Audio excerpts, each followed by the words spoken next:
Բարև ձեզ հարգելի բարեկամներ, ինքնաճանաչում հաղորդման այսօրվա մեր հյուրն է Հայկ Մարտիրոսյանը, ԱԺԲ խորհրդի անդամ, քաղաքագետ։ Բարև ձեզ, պարոն Մարտիրոսյան։ Բարև ձեզ։ Նախ շնորհակալ եմ, որ ժամանակ գտաք այս ուշ ժամին հարցազրույց տալ։ Ես գիտեմ, որ դուք ամբողջ օրը զբաղված եք ընդհանրապես երթերով, հավաքներով, մասնավորապես այսօր հոկտեմբերի 30-ին ունեիք հավաք Ազատության հրապարակում։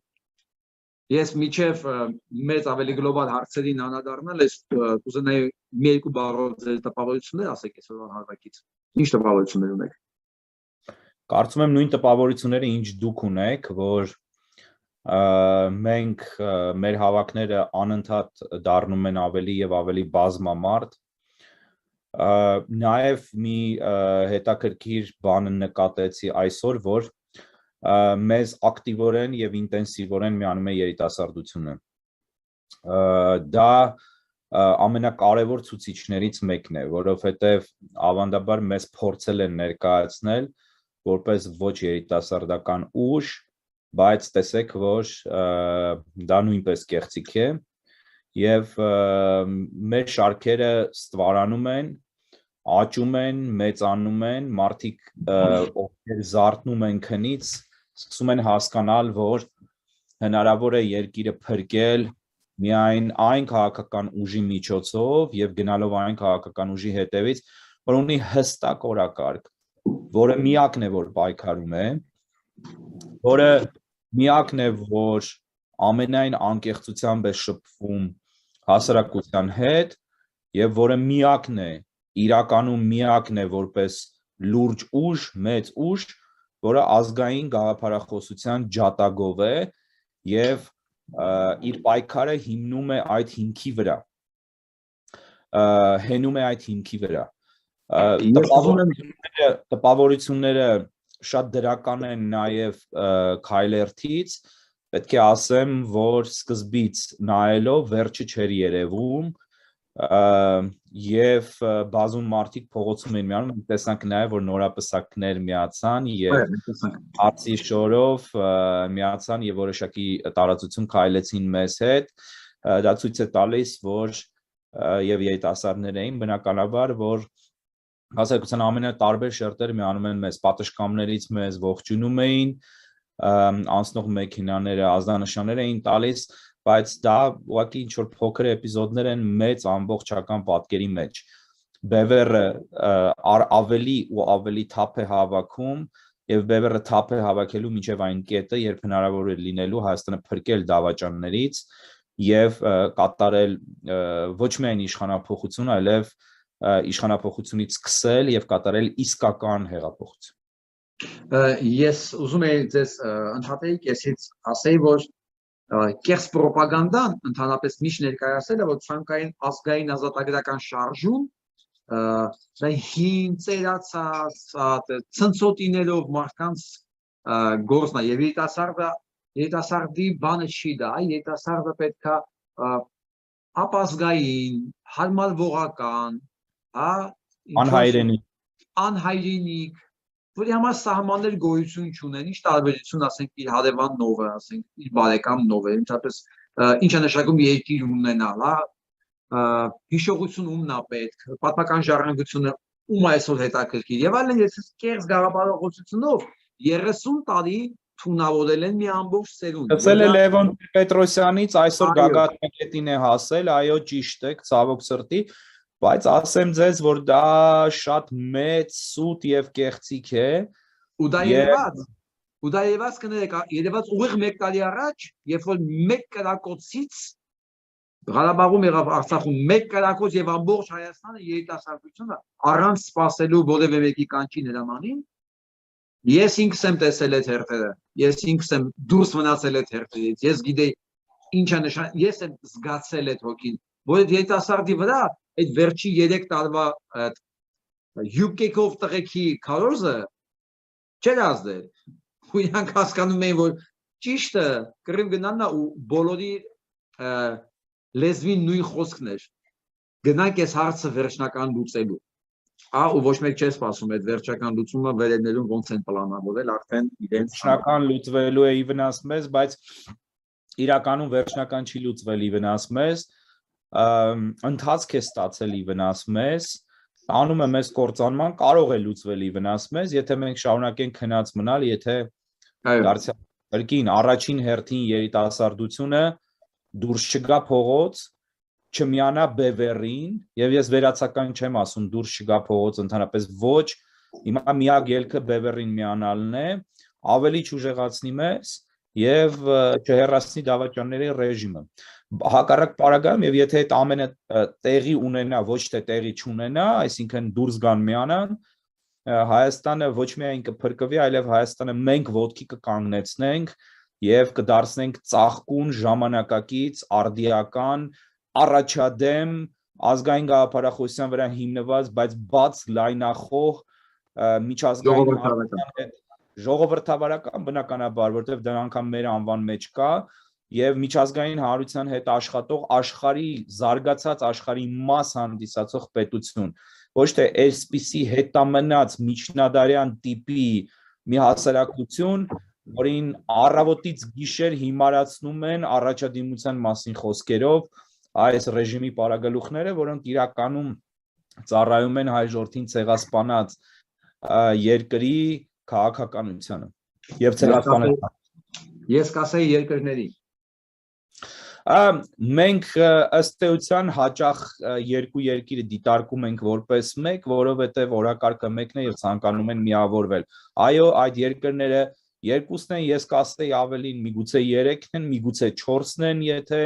ավելի խորանանք, հիմնականները այո, երկուսն են։ Պարոն Մարտիրոսյան, հիմա ասենք հիմնական են հարցերին, որոնք այս ամբողջ ընթացքում ես կուտակել եմ։ Ես հուսով եմ դուք հասցնում եք միջազգային անցուդարձը ուսումնասիրել, հետևել եւ մեզ համար կարևոր եզրակացությունները ընթացքում ձեր համար անել։ Ես ուզում եմ անդրադառնամ Վլադիմիր Պուտինի վերջի ասուլիսին, որտեղ ինքը բառացի խոստովանեց, որ Ուկրաինայի հարցում ինքը անելիք չունի եւ դրանից առաջ եւ դրանից հետո արդեն սկսել էին ուկրաինական զորքերը բառացի ռմբակոծել ռուսական դիրքերը գրաված տարածքներում Ուկրաինայի տարածքներում ու հետաքրքիր է որ այս ամբողջը համընկավ Արցախի հարցում Ռուսաստանի պարտադրողական ստիպելու այս ընթացքին նոյեմբերի 9-ին ընթരാճ եւ Ջո Բայդենի տված 6 ամիսը լրանալու։ Դեռ չեն լրացել ամիսը։ Ես եմ այս ամեն ինչը միտեղ տեսնում, թե իրոք այդ ամեն ինչը կապ ունեն իրար հետ։ Չէ, իհարկե դուք չեք տեսնում, դա փոխկապակցված է շատ, Ռուսաստանը վերջիվերջո այն պետությունն է, որի շուրջ բազում հանգամանքներ փոխկապակցված են։ Իրականում ասեմ, նախ մի հանգամանքի վրա կուզենայի ուշադրություն հրավիրել, որը մեզ մոտ նենգորեն մինչև հիմա օգտագործվում է որպես հիմարեցման գործիք, դա այն է, որ Ռուսաստանը եթե ցանկանա մեկին կճզմի։ Ուկրաինացիները, որ ըստ էության իրենց բանակը ուղղակի անհամեմատելի է ռուսական բանակի հետ, ռուսական բանակը ահռելի է, լավ սպառազինված է, իրենք զենք արտադրող պետություն են, թուրքական, այսինքն Ռուսաստանի դաշնակից պետության բայրակտարներով, անօդաչու սարքերով ռմբակոծեց եւ դա ըստ էության ավելի շատ ցուցադրական եւ այսպես ինչ որ բան ապացուցելու ակցիա էր, քան զուտ ռազմական գործողություն, որտեղ ռազմական էֆեկտիվությունը փոքր մասշտաբի կիրառման դրոնների շատ մեծ չէ, որովհետև եթե վերացնում են մի քանի օբյեկտ, ապա դրանով բնականաբար պատերազմի ռազմաճակատի գիծը չեն փոխում։ Բայց սա ապտակ էր Ռուսաստանին Ուկրաինայի կողմից եւ մենք պետք է հասկանանք, որ այն ռոպագանդիստները եւ 5-րդ Շարասյան, այսինքն դավաճանական ներկայացուցիչները Ռուսաստանի գործակալները, որոնք Հայաստանում ասում են, թե Ռուսաստանը կարող է մեզ պատժել, եթե մենք հանկարծ հանդգնենք Ռուսաստանի ստրկության կարգավիճակը, Ռուսաստանի ստրուկ լինելու կարգավիճակը փոխել արևմտյան դաշնակցի կարգավիճակով, պետք է տեսնենք, որ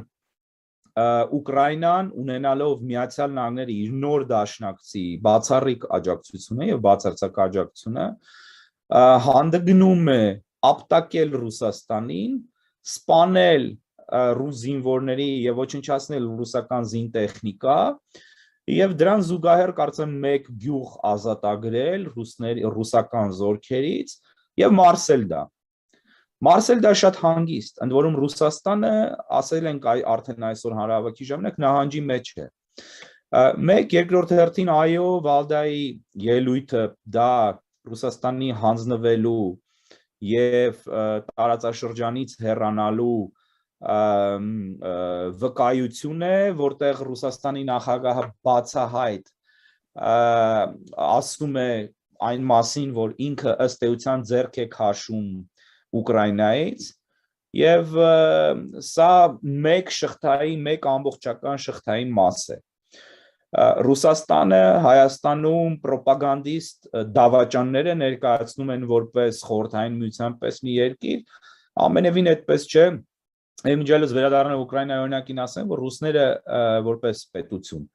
եւ որպես իշխանություն հարգում են միայն այն պետություններին եւ ձգտում են միայն նրանց հետ մտերիմ լինել, անգամ փոքրերի, անգամ իրենցից շատ ու շատ թույլերի ուժով, որոնք իրենց կարող են պատասխան տալ, իրենց տեղը դնել եւ իրենց ստրուկն ու ճորտը չեն, ինչպես օրինակ հայերն են, Հայաստանն է ավելի շուտ։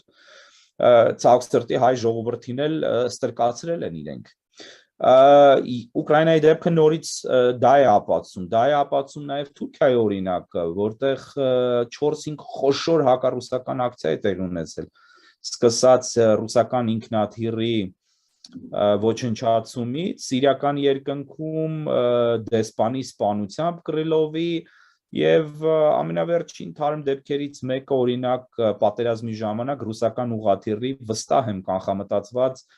խոցումներ Ադրբեջանի կողմից, որը ըստ էության թուրք-ադրբեջանական կողմն է, բայց տեսեք ինչպես են Ռուսաստանում գծնում Ադրբեջանի եւ Թուրքիային, ինչպես հիմա Ուկրաինային ազատություն են տալիս, այսինքն հրաժարվում են Ուկրաինայից, որովհետեւ ուկրաինացիները առաջինը Մայդանում ապացուցեցին, որ իրենք ուզում են անկախ լինել եւ իրենք կամային պետություն եւ ժողովուրդ են, եւ թեև ուժեղ չեն այնքան որքան Ռուսաստանը Եվ այդ ժողովուրդները ազատագրում են, վրացիները դա արել են տարիներ առաջ եւ որևէ գին դրա դիմաց չեն վճարել եւ էլի պիտի կրկնեմ որերորդ անգամ ոչնչություն պրոպագանդիստներն են ռուսական, թե ասում են ռուս-վրացական պատերազմի ժամանակ Վրաստանը տարածքներ է կորցրել, ոչ մի մետր հող Վրաստանը չի կորցրել, Վրաստանը ընդհակառակը ձեռք է բերել արդեն լիակատար անկախություն Ռուսաստանից, իսկ տարածքները կորցրել էր Վրաստանը 1993 թվականին, խորհրդային միության անկումից անմիջապես հետո, որը շատ ավելի վաղուց էր եւ բոլորովին այլ իրավիճակ էր, եւ Վրաստանը այդ ժամանակ գտնվում էր Ռուսաստանի փաստացի տիրապետման տակ, քան այն ինչ տեղի ունեցավ 2008 թվականի ռուս-վրացական պատերազմի ժամանակ, եւ նկատի ունեցեք, վրացիները պատերազմեցին ռուսների դեմ եւ իրենց դրանից ոչինչ չեղավ, ընդհակառակը հիմա ռուսները գծնում են վրացիներին եւ տուրիստներ են ուղարկում Վրաստան եւ Վրաստանի մասին շատ լավ են արտահայտվում այլևս Այսինքն մենք պիտի դուրս գանք այս միջնադարից, այս միջնադարում մենք միջայլոց ավելի խելացի ենք եղել, քան հիմա։ Միջնադարում հայկական հասարակությունը վերածնունդ է ունեցել, մշակութային, նաև քաղաքական։ Միջնադարում մենք բավական շատ հարցերում, մասնավորապես վաղ միջնադարում թելադրող ենք եղել տարածաշրջանում։ Այսօր մենք դարձել ենք ողորմելի մի հասարակություն, ողորմելի վիճակում գտնվող պետություն ըստ էության չկա Հայաստանում այլևս, կա հայրենիք, որը նույնպես մենք ըստ էության զոհաբերում ենք Ռուսաստանին եւ թշնամուն, որը Ռուսաստանի դաշնակիցն է։ Երևի այնց է, որ միջնադարում չկար հանրային հեռուստաընկերություն, չկար Ռուսաստան եւ նրան ծառայող 5-րդ ալիք, չկար նաեւ Սորոս, նա փողելով սնվող KGB-ի ամբողջ ցանցը, որը պետք է Սորոսի անվան տակ ամբողջ Հայաստանը ծախել Ռուսաստանին։ Ես ձեզ ասեմ, ամենաուժեղ Սորոսները նստած են Կրեմլում, իսկական Սորոսները Կրեմլում են, իսկ բուն Սորոսը, Նյու Յորքում բնակվող Սորոսը ըստ էության ոչինչ է։ Ուզում եմ ասել նաև, որ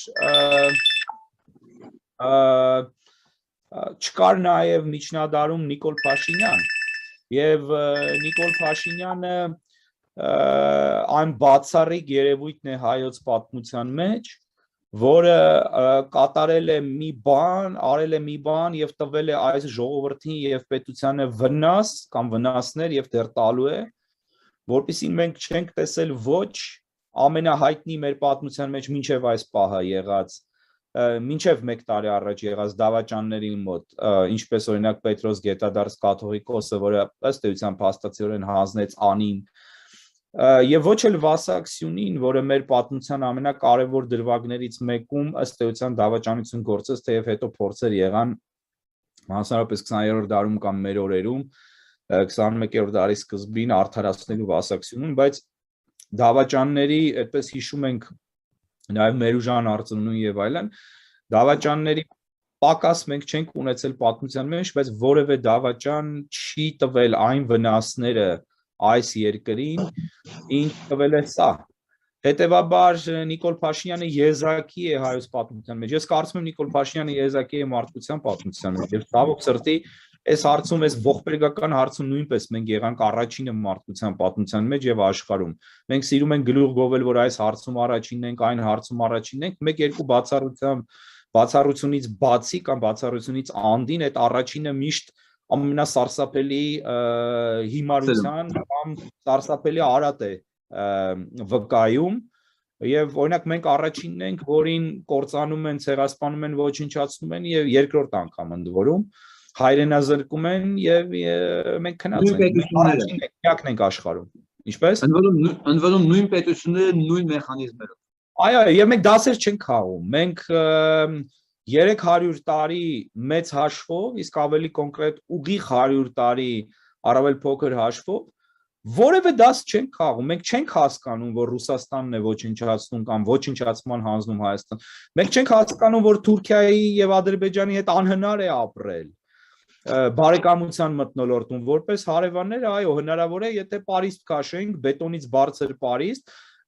իհարկե ազատագրելուց հետո մեր կորսված տարածքները, մասնավորապես Ադրբեջանի մասին է խոսքը, եւ ապրենք Ադրբեջանի հետ, այո, հնարավոր է Պարսպի այս կողմում ապրել, երբ մեր իրավական եւ պատմական տարածքները վերադառնան մեր գիրկը։ Հակառակ պարագայում անհնար է, բայց տեսեք, սրանք տանում են երկիրը իբրև թե համակեցության, բայց դա համակեցություն չի լինելու, դա լինելու է գոյություն Ադրբեջանի եւ Թուրքիայի կազմում, որը հավասարազոր է շատ արագ չգոյության, այսինքն գոյություն չենք ունենա հաշված տարիների ընթացքում, որպես ազգ, որպես պետություն իհարկե մենք արդեն գոյություն չունենք ըստ էության, փաստացի։ Դասեր չենք խաղում, չենք խաղում։ Մենք դասեր չքաղող ազգերից ենք։ Իսկ գիտեք ով էր նաև դասեր չքաղող ազգ, ովքեր էին։ Աղվանները, այն աղվանները, որոնք այսօր չկան եւ որոնց երկրի մի մասի վրա հաստատվել է Ադրբեջանի տիրապետությունը։ Ես կասեի ամբողջ տարածքի վրա աֆղանների։ Նրանք մեզ շատ մոտ էին մշակույթով, նրանց գրերը ստեղծել էր մեր Մաշտոցը, նրանց եկեղեցին ըստ էության ենթարկվում էր հայ առաքելական եկեղեցուն, էլի մեր ազդեցության տակ էր, եւ իրենք արեցին մի բան մեզանից առաջ, որը մենք հիմա ենք, կամ եւ այսօր իրենք չկան եւ իրենց տեղը կա հզոր Ադրբեջան։ Եվ վաղը եթե այսպես գնանք, Երևանի տեղում լինելու է էլի հզոր Ադրբեջան։ Այսինքն ժամանակն է սթափվելու, ժամանակն է հասկանալու, որ այլևս այս երկրում կա միայն մեկ ուժ, որը իզորու է երկիրը փրկելու, որը կազմակերպված ուժ է, որը ունի դեղատոմս, որը գաղափարական ուժ է, որի հետևորդները գաղափարի համար են փողոցներում, ոչ թե փողի, որի հետևորդները բոլորը նվիրյալ են եւ որը անընդհատ հզորանում է։ Դա ազգային ժողովրդավարական բևեռն է, կարճ ասած բևեռը։ Այլ ընտրանք չկա։ Առնվազն կա նպատակ եւ կա ցանկություն փրկել Հայաստանը։ Փրկել երկիրը։ Տեսեք, ընդամենը մի քանի օր առաջ Նիկոլ Փաշինյանը արեց մի հայտարարություն, որի հիման վրա դատախազությունը շատ բան պետք չէր, որ հայրենիքի դավաճանության հոդվածով այդ մարդուն ձերբակալած լինեին։ Այսինքն հայտարարությունն մասին, որ ինքն է հրամանով հետ քաշել զորքերը Սյունիքից։ Տեսեք, ընդամենը ամիսներ առաջ, երբ ռուսական զորքերն էին տեղակայում Սյունիքում, նույն կետերում, դա հիմնավորում են հանգամանքով, որ հնարավոր ագրեսիայի դեպքում ռուսական զորքերը պետք է պահեն Սյունիքը։ Այսօր ինքը փաստորեն հայտարարությունով փաստեց մի բան, որ ռուսական զորքերի այնտեղ տեղակայումը ոչ մի ընդհանուր բան չուներ ագրեսիայից պաշտպանվելու եւ հնարավոր բախումներից ավելի մեծ կորուստներից խուսափելու համար մարդը հրամայում է հանձնել երկիրը եւ դուրս բերել զորքերը։ Երկրորդը դրանից հետո ինքը հրաժարվում է ճանաչել Ադրբեջանին որպես ագրեսոր։ Այսինքն իսկ որ ասում եմ այդ քայլացիների ամբողջ ասում իր ղեկավարած այդ համայնքը այդ սեկտան, այսպես ասած, թուրք-ռուսական սեկտա։ Այս երկու հանգամանքը, այս երեք հանգամանքը ցանկացած երկրում սահմանադրության խախտման համար, չէ՞ որ երկրի սահմանները ամրագրված են սահմանադրությամբ։ Դատախազությունը պետք է կալանավորված լինի այդ մարդը։ Բայց տեսեք, ինքը հրաժարվեց ագրեսիան ճանաչելուց, ինքը դրանով հայտարարեց ռուսական զորքերը այդտեղ բոլորովին էլ Հայաստանի սահմանները պաշտպանելու համար չեն տեղակայված եւ ինքն է զորքին հրաման տվողը, որպեսզի հանձնեն այս կամ այն տարածքը։ Ես հասկանում եմ, որ երբ որ մի օր ունենք պետություն, այս ամեն ինչը հայկական Նյուրնբերգում կարելի է դնել սեղանին, փռել սեղանին եւ համապատասխան հոդված ընդունել։ Իսկ այսօրվա այս իրավիճակով հնարավոր համարում եք ինչ որ հետևանք որ կունենան այս հայտարարությունները։ Շատ լավ հարց է Վարդան։ Ուզում եմ ասել, որ 30 տարի տեղի ունեցել վատսական սելեկցիա եւ ես դա կհամեմատեմ շների բուծման հետ։ Օրինակ, շների բուծման եւ ձիերի բուծման հարցում տեղի է ունենում դրական սելեկցիա։ Ինչ է դա նշանակում, այսինքն ցեղատեսակները վերցնում են, խառնում են իրար կամ առանձին շների միևնույն ցեղատեսակի մեջ լավագույն ներկայացուցիչներին խառնում են իրար հետ եւ ծնվում են առավել լավ սերունդներ, հետո այդ առավել լավ սերունդները մեկ այլ առավել լավ զույգի սերունդների հետ են խառնում եւ այդպես անընդհատ փորձում են որակը բարձրացնել։ Դա կոչվում է սելեկցիա կամ պոզիտիվ սելեկցիա, դրական սելեկցիա։ Այսինքն դրական ընտրում կամ բուծում։ Հայաստանում 30 տարի Ռուսաստանի հովանու ներքո իրականացվել է բացասական սելեկցիա եւ խոսքը վերաբերում է ղեկավարներին։ Մեկը մյուսից ավելի եւ ավելի վատն է եղել եւ իրենք այդ նույն բացասական սելեկցիան պարտադրել են ամբողջ պետական համակարգին, երկրին, դրա համար մենք ունենք զազրելի մակարդակի հեռուստատեսություն, խուժան մակարդակի սերիալներ, այսինքն իմջանոց խուժանը գրական բառ է, այսինքն փողոցի վայրագ մակարդակի սերիալներ, որոնք սերունդներ են դեբիլացրել, անկեղծ ասած ես կարծում եմ, թե որևէ մեկը դրանք չպետք է որ դիտի Հայաստանում, բայց մի քանի անգամ առիթ ունեցա տարբեր առիթներով մի քանի մարդկանց տներում լինել Երևանում եւ տեսա, որ այդ նողկալի սերիալները միացված են, այսինքն մարդիկ նայում են Հայաստանում եւ դա չի կարող չդեգրադացնել մարդկանց ուղեղները։ Բայց սերիալները միայն մի օրինակ են, երաժշտությունը ում էին տալիս ժողովրդական արտիստների կոչումներ, բաներ, այդ ամեն ինչը գիտեք, ինչպիսի արտիստներ բուծվեցին, երբ իսկական արվեստագետները դաշտից դուրս մղվեցին, ինչպիսի կերպարվեստ բուծվեց, ինչպիսի միջոցառումներ էին անում, այսինքն հանրային գիտակցությունը ապականեցին։ Եվ դա արեցին ըստ էության ծրագրված, որպեսզի իրենց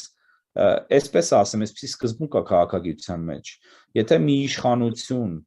ապօրինի է կամ եթե մի իշխանություն հակաժողովրդական է առավել լայն ձևակերպմամբ ասեմ եւ ցանկանում է իշխանություն մնալ երկար ժամանակ, չի ցանկանում ժողովրդավարություն հաստատել, ապա նա ձեռնարկում է հասարակության դեբիլիզացիայի process։ Այդպիսի օրինակներ աշխարհում շատ կան, որտեղ տարբեր աստիճանի դեբիլիզացիաներ են իրականացնում։ Հայաստանում բարեհաջող ընթացել է հասարակական առանձին դերտերի դեբիլիզացիայի գործընթաց եւ դա չէր կարող արդյունքներ չտալ։ Դրա համար մենք այսօր ունենք դեբիլներ, որոնք օրինակ երբ բևեռը անում է որևէ ցույց հայրենիքը փրկելու բանով, գալիս են օրինակ այսօր միկին մեր հաջորդ ցույցի հավաքի թռուցիկը փոքրիկ երթի ժամանակ մոտեցավ, ցուցադրաբար պատռեց եւ տվեց Արա Պապյանի ձեռքը։ Ես օրինակ ծափահարում եմ Արա Պապյանին, որ չշպրտեց այդ դեբիլի դեմքին բայց հավանաբար դեբիլների հետ այդպես չեն վարվում, ուղղակի նայում են որպես դեբիլի եւ անցնում են առաջ, ինչը եւ արեց Արա Պապյանը։ Ինձ 3 չի առաջին օրը Վանաձորում հայհոյում եմ, ես մի նկար հրապարակեցի, այդպիսի հայհոյի չի, բայց նա միակը չէր, էլի կային, մի 2-3 դեպք այդպես եղավ, 3 Վանաձորում, 2 դեպք եղավ Գյումրիում դրանից 1 օր առաջ, մի 3 օր առաջ, այսինքն դեբիլիզացիան տվել է իր արդյունքները։ Մարդիկ ասում են թողեք հանգիստ ապրենք, ինչ եք ուզում, իրենք չեն հասկանում, որ իրենք հանգիստ սատկում են, ոչ թե հանգիստ ապրում են, եւ հանգիստ դուրս են գալու մեջտեղից։ Հիմա նաեւ մի բան էլ ասեմ, որ այս կոշտ բառապաշարը, որը ես օգտագործում եմ, ինձ ասում են երբեմն ասում են կոշտ է, չի կարելի այդպիսի բաներ ասել, բայց ես ժողովրդին դա չեմ ասում, մեր ժողովուրդը բոլորովին այլ բան է, քան այդ արարածները, բայց կներեք այս ծայրահեղ վիճակում, եթե մենք դեբիլներին չենք կոչում դեբիլ, եթե մենք ապուշներին չենք կոչում ապուշ, մեղմ ասած, եթե մենք անասնական մակարդակի իջած արարածներին չենք կոչում, որ իրենք չենք ասում, որ իրենք իջել են անասնական մակարդակի, բա մենք ինչպես ենք ցույց տալու, որ մնացածը այդպիսին չեն։ Ինչպես են կոնտրաստ ստեղծելու եւ ինչպես ենք ոտքի հանելու նրանց, որոնք պարզապես քնած են։ Բայց դա ես հիմա ձեր հարցին, եթե թույլ կտաք, ես մի քիչ շեղվեցի, վերադառնամ եւ պատասխանեմ։ Բացական սելեկցիայի պայմաններում պետական իշխանական համակարգում բուծվել են ստորակարճ ստրուկներ։ Մենք դա տեսնում ենք ոստիկանության, իդեմս ոստիկանության համակարգի, որտեղ գերակշիռ մեծամասնությունը, չեմ ուզում ասել բոլորը, գերակշիռ մեծամասնությունը ես ասում եմ բոլորը, որտեղ հակառակ դեպքում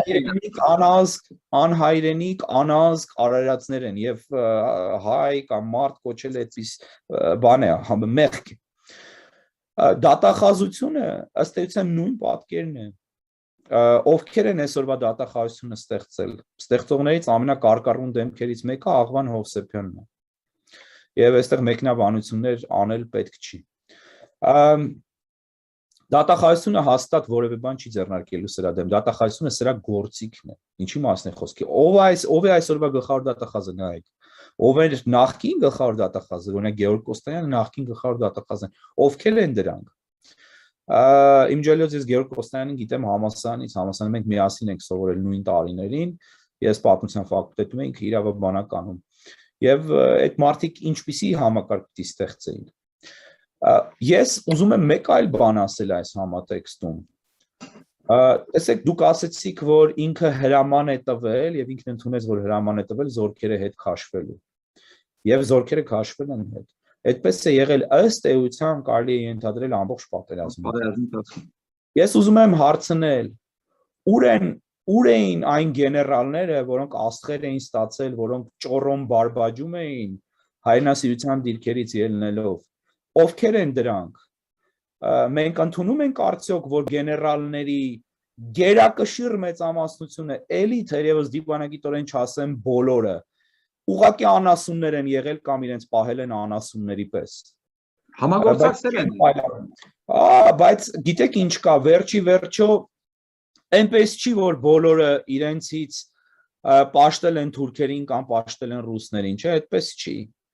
Այդ դեպքում իրենք կլինեին ուղղակի դավաճաններ։ Անասնականությունը կայանում է նրանում, որ իրենք ստանում են դավաճանական հրաման եւ այնքան ողորմելի են, այնքան չեն համապատասխանում իրենց ուսադիրներին, որ կարող են իրենց թույլ տալ հայրենիք հանձնել թշնամուն դավաճանական հրամանների եւ հրահանգների արդյունքում եւ ոչինչ չձեռնարկել։ Ես ուզում եմ հարցնել, ով է Օնիկ Գասպարյանը, որին այդպես աստվածացրել էին մինչեւ պատերազմ եւ պատերազմից հետո էլ հաճախ այդպես բան էին անում եւ երբ թված թե տղամարդկային եւ զինվորականի պատվին հատուկ քայլ է անում, ես ինքս նույնպես ասացի, որ այդ դրվագում սատարում եմ իրեն։ Բայց ով է դա։ Արդյոք տղամարդ էր Օնիկ Գասպարյանը, ես նկատի չունեմ սեռի առումով, արդյոք քաղաքացի էր Օնիկ Գասպարյանը, արդյոք հայ էր Օնիկ Գասպարյանը, արդյոք հայաստանցի էր, արդյոք նա ընդհանրապես իրավունք ուներ լեյտենանտից բարձր կոչում ունենալ, լեյտենանտ էլ իրավունք չուներ, ով էր դա ընդհանրապես, այդ արարածը ով էր, գլխաշտաբի ղեկավարը, հիմիկվա գլխաշտաբի ղեկավարը ով է ընդհանրապես, ով է պաշտպանության նախարար, այդ մարդիկ եթե կան, եկեք խոսենք այդ մարդկանցից, մենք գիտենք ով է Նիկոլ Փաշինյանը, լավ, մենք դա գիտենք, Լավ, Նիկոլ Փաշինյանը միակն է, դա էլ ասեցինք, հայոց ամբողջ պատմության մեջ։ Բայց ով է այս պետական համակարգը, արդյոք դրանք նույնպես հայեր են, Հայաստանի քաղաքացիներ են, ոչ։ Դրանք շատ ավելի վատ են, քան նա, որը կոնկրետ միսիա է կատարում։ Որովհետև նա, որ միսիա է կատարում, ինքը այդպեսին է, բայց նրանք, ովքեր պարտավորություն ունեն եւ պարտականություն ունեն դա թույլ չտալու, որպեսզի դա տեղի չունենա, բայց թույլ են տալիս, որովհետև ողորմելի աշխատավարձ են ստանում, որովհետև այնքան անուղեղ սալդաֆոններ են, բայց անուղեղել չես կարող կոչել, որ վախենում են եւ հրամաններ են կատարում ապօրինի եւ դավաճանական, դրանք ամենամեծ պատասխանատուներն են։ Եվ ես ես ասեմ, այն պետական ապարատի աշխատողները, դատախազները եւ զինվորականները, որոնք դեռևս կարող է ինչ որ մի պահի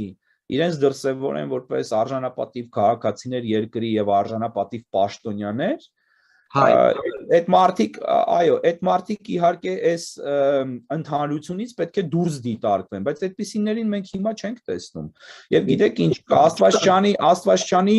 դրանք ի հայտ գան այն պահին, երբ այլևս ոչինչ պետք չի։ Իրենք այդ պահին ի հայտ չեն էլ գա, իրենք կգնանք սկսեն ծառայել Էրդողանին կամ Ալիևին։ Պուտինին արդեն ծառայում են։ Հայկական բանակը իմիջիայլոց այսօր մենք ասեցինք հանրահավաքի ժամանակ եւ սա բավական լուրջ տեղեկություն է։ Մենք ունենք տեղեկություններ ըստ օդում կախված լուրերի, ինչպես ընդունված է ասել, բայց այդքան էլ օդում կախված չի։ Հայկական բանակը ըստ էության ոչնչացված է եւ դա փաստ է ըստ էության։ Եվ պաշտպանության նախարարություն ամեն օր աշխատանքի են գնում շուրջ 100 կամ մինչև 100 ռուս գնդապետներ, փոխգնդապետներ եւ գեներալներ, որոնք նստած են համակարգիչների առջևս նույն տեղեկությունների եւ ղեկավարում են, կառավարում են ոչ թե հայկական բանակը, այլ հայկական բանակի ոչնչացման գործընթացը հայկական բանակը կառավարելու միջոցով եւ հայ այսպես կոչված գեներալները դա հանդուրժում են եւ տեսնում են, որ իրենք ինչ ասեմ, դրանց գլխին օրինակ սարքում է ոմն մեկը եւ իրենցից շատերը դուրս են թռչում համակարգից, շատերը դնում են բանդ, բայց միևնույն է դրանք ոչ տղամարդ են, ոչ զինվորական են, ոչ մարդ են, չգիտեմ ինչ են։ Այնպես որ ասում եմ ձեզ, հիմնական մեղավորին ամեն ինչի հասկանալի է իր դեպքը։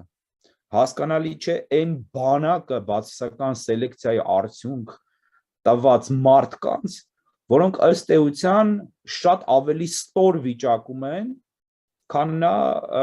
որը բացահայտորեն անում է այն, ինչ անում է։ Սա է ամենակարևոր խնդիրը, այնպես որ ոչ, ձեր հարցին պատասխանելով մեկ նախադասությամբ ասեմ ոչ, որևէ բան առայժմ չի լինելու, դատախազության կողմից երբևէ չի լինելու։ Ոստիկանության կողմից երբևէ չի լինելու, մինչև չլինի Հայաստանում հեղափոխություն։ Բանակի կողմից էլ այլևս ամենայն հավանականությամբ որևէ իրենց պարտքին համապատասխանող քաղաքացիական դիրքորոշում մենք չենք տեսնելու։ Ձեր հանդիպումները ժողովրդի հետ մասնավոր դեպքերի նկարագրությունը ինձ հիշեցրեց երեկվա ելույթից մի հատված Times Square-ում Նյու Յորքի, երբ որ ես նկարագրում էի մի իրավիճակ, երբ այդ տեսակ մարդիկ, որ կարող են թռուցիկ պատրել կամ հայոյել ձեզ, մենք վերցնում ենք վիրտուալ տարածքում, ասում ենք ժողովուրդ ջան, մենք էլ ձեզ չենք անհանգստացնում, ապրեք ձեր համար ոնց ուզում եք, մենք այս չհարմարվողներով տեղափոխում ենք Լեռնա Հայաստան, թվում ենք մեր դրոշ ընդեղ, ով էլ ուզում է միանում է մեզ, ոնց ժամանակին Նժդեհն արեց, ստեղծում ենք մեր Լեռնա Հայաստանը, այս վիրտուալ տարածքում, եւ այս մարդկանց թողում ենք հանգիստ։ Ես ուզում եմ այդ մարդիկ մի պահ պատկերացնել ինչ կկատարվի իրաց հետ, եթե այս պայքարող խումբը, այս ամեն ինչը մոռացած, ամեն ինչը դրած զոհասեղանին իրենց կներեք փրկելու համար, չէ ուզում մարմնի մասը ասեի, իրենց փրկելու համար ամեն ինչ մոռացած կռիվ են տալ իրականությանից, իսկ Այդ չլիներ դա, այդ կռիվանողները ստեղծեն իրենց Հայաստանը, փոքր մեծ էական չի։ Ու ես թողեին հանգիստ, էլ ոչ միտինգ գալու կոչեր կանեինք մենք, ոչ իրանց խելքի բերելու, դարձի բերելու, արթնանալու կողքեր կանեին, կլիներ երկու Հայաստան, կռվողների հայերի եւ հարմարվողների իրենց որ մեկն ապստամբությունն է իրանց վերևում տակը կողքը, չգիտեմ։ Եվ այդ Հայաստանը, ես մի պահ ես խորհուրդ կտայի պատկերացնել դա հետևանքները եւ եթե դառնա դա իրականություն։ Այդպիսի մարդիկ պատկերացնել չեն կարող, Վարդան։ Մենք խոսում ենք անուղեղների մասին։ Դուք ասում եմ հայհոյողը ինչ տիպի մարդ լինի, որ հայհոյի այս երկիրը փրկելու համար պայքարողներին իրենց ամեն ինչը զոհաբերած մարդկանց։ Այսինքն պետք է մարդ չլինի, չէ՞, կոպիտ ասած դա պետք է կենթանու մակարդակի մեկը, բայց կենթաներին չեմ ուզում վիրավորել, որտեղ կենթանիները շատ ավելի բարձր արարածներ են, քան այդ մարդիկ։ Հիմա դուք ասում եք ինչ կլինի, իրենց կգան, իրենց վիզը կկտրեն կամ իրենք կսկսեն լիզել թշնամու կոշիկները, որին համարում են բարեկամ։ Այդ մարդկանց հետ ամեն ինչ պարզ է եւ այդ մարդիկ մեր թիրախը չեն հանդիսանում, այսինքն մենք իրենց վերաբերվում ենք խղճահարությամբ, մենք հասկանում ենք, որ հեղափոխությունից հետո, իսկական հեղափոխությունից հետո եւ երկիրը փրկելուց հետո, երբ բևեռ գա իշխանության, այդ մարդկանց հետ գործ ունենալու միակ միջոցը նրանց կրթելն է պետական ճիշտ ինֆորմացիոն տեղեկատվական դաշտ ստեղծելու միջոցով ամենազգունի իր տականքը մեր տականքը ինչպես Նժդեհն է ասել յուրահատուկ է եւ շատ ավելի անգավոր տականք է, բայց այդ տականքից ազատվելու ձև կա եւ այդ ազատվելու ձևը նրան կրթելն է, որպեսզի գոնե նրա սերունդները չլինեն տականք իրենց ծնողների պես։ Եվ դա լրիվ հնարավոր տարբերակ է, այսինքն դավաճանության մտայնությունը, մոտեցումը, ցեղասպանին ներելու մոտեցումը, երկրի համար, սեփական հայրենիքի համար չպայքարելու գաղափարախոսությունը պետք է արմատախիլ արվի պետական, տեղեկատվական, կրթական քաղաքականության միջոցով։ Դա հնարավոր է անել 5 տարվա ընթացքում։ Ամենաշատը 5 տարվա։ Ես այդ համաձայն եմ, պարոն Մարտիրոսյան, բայց չվերցնենք այդ խավին, որ մտածելու ունակ չի, եւ դրան անպայման կրթել է։ Բայց ես վստահ եմ, որ դրա մեջտեղում, այս երկուսի մեջտեղում, էլի խավ կա ու բավականին մեծ չէ։ Ու իմ համոզմունքն իրանց մոտ այն տպավորությունն է, որ ինչ որ կատարում է պետության մեջ, այդքան էլ իրանց գործը չի, դե կռվողը կա, պայքարողը կա, խոսացողը կա, տուժողը կա, շահողը կա, ինքն դեռ անելիք չունի։ Իմ թիրախը ճիշտ ասած ավելի շատ իրանք են։ Եվ ես ուզում եմ իրանք մի պահ պատկերացնեն, որ հարգելիներ ես, որ դուք ամբողջ ամեն օր գնում եք աշխատանքի գալիս, դեր առօրյայով եք զբաղված։ Որ նորմալ է, մարդների առօրյաներ պետք է ունենան, էլի։ Բայց այն ինչ որ կատարվում է ձեր շուրջը, պատկերացրեք դուք ընդեղ ունեք պարտականություն եւ մասնակցության պարտականություն։ Եվ մի պահ, էքսերտին եմ ասում, պատկերացրեք, երբ որ էլ չկա բևեր, չկան հալող ուժեր, ընկերներ, հա, ասենք անհատ մարդիկ, որոնք կավասկի բևերին չեն ճանաչում, չեն էլ ալում, բայց հասկանում են, որ ինչ-որ մի բան պետք է անել, այս վիճակից դուրս գալու համար։ Եվ իրենց հարց եմ տալիս, դու մի պատկերացրեք, որ չկա Վարդանը, չկա Հայկը, չկա Բևերի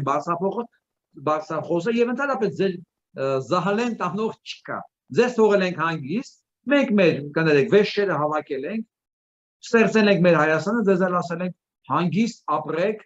ձեր ընտրած Նիկոլ Փաշինյանի հետ։ Դուք մի պահ պատկերացնում եք այդ մարդկանց ոգևիճակը։ Ուրեմն նախորդ խումբը, որ ես խոսում էի, դա ժողովուրդ չի։ Դա Նժդեի խոսքերով ասած ազգի տականքն է։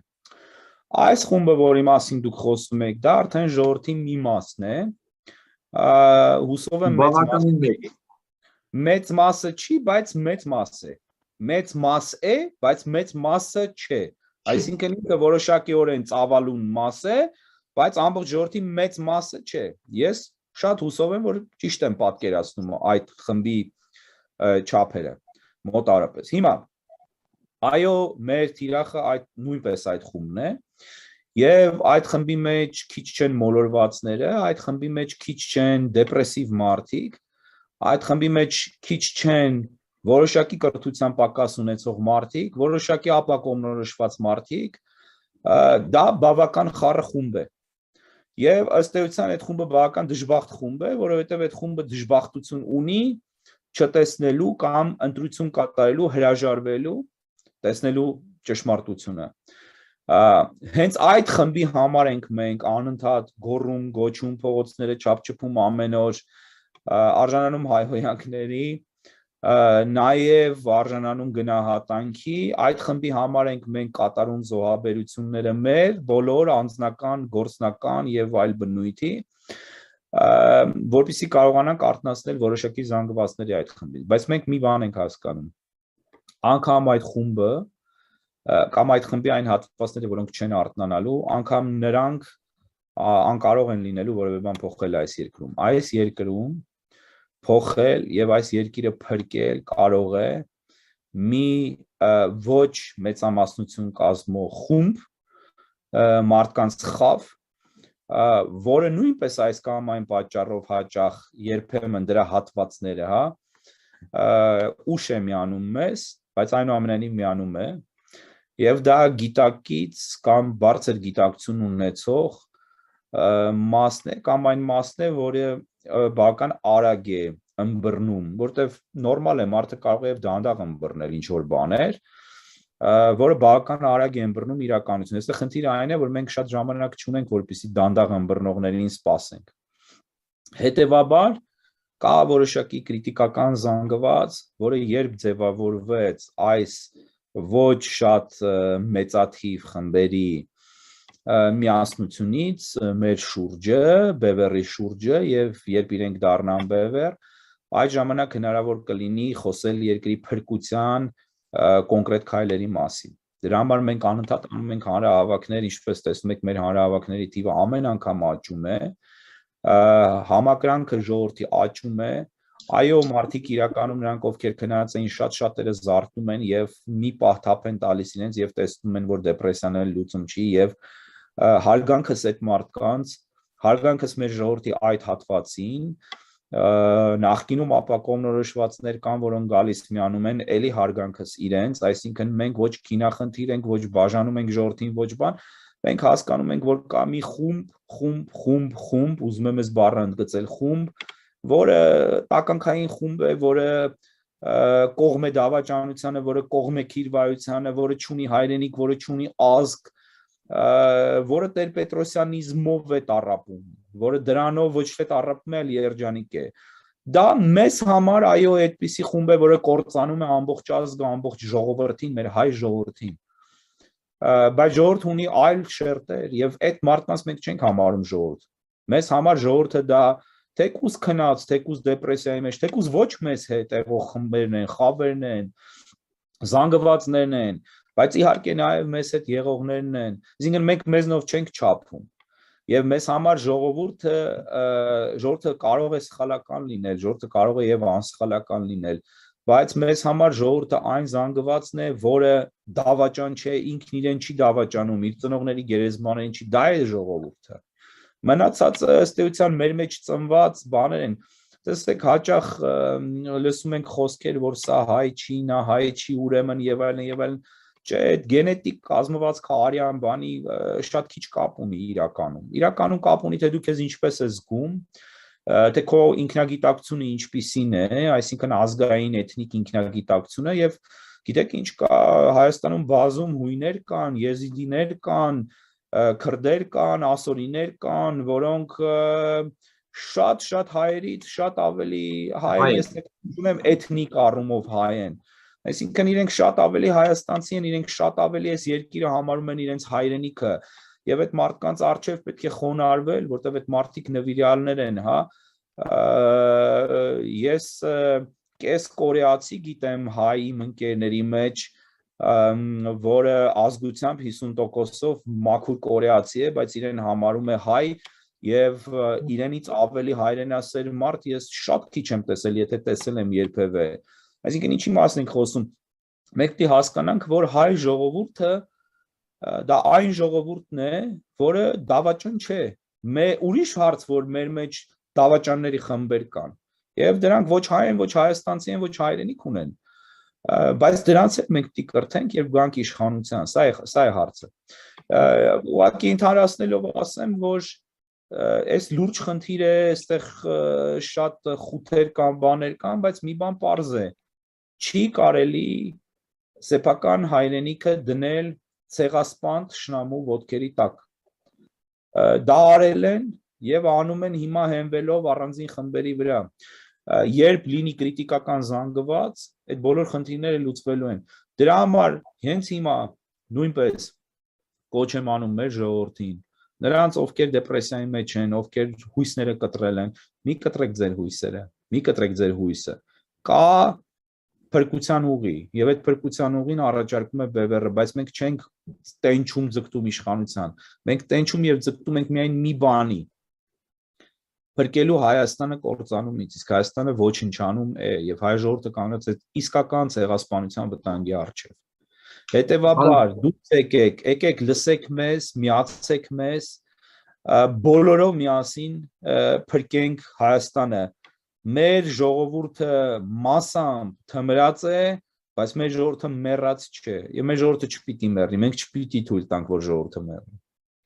Այդ դեպրեսիայի մեջ ընկնողներին անձնական փորձից ասեմ, ինձանից լավ դեպրեսիայի մեջ ընկնող չլինեք։ Ես օրերով կորցնում եմ խոսելուս շփվելու ունակությունները ընդհանրապես, բայց երբ հիշում եմ,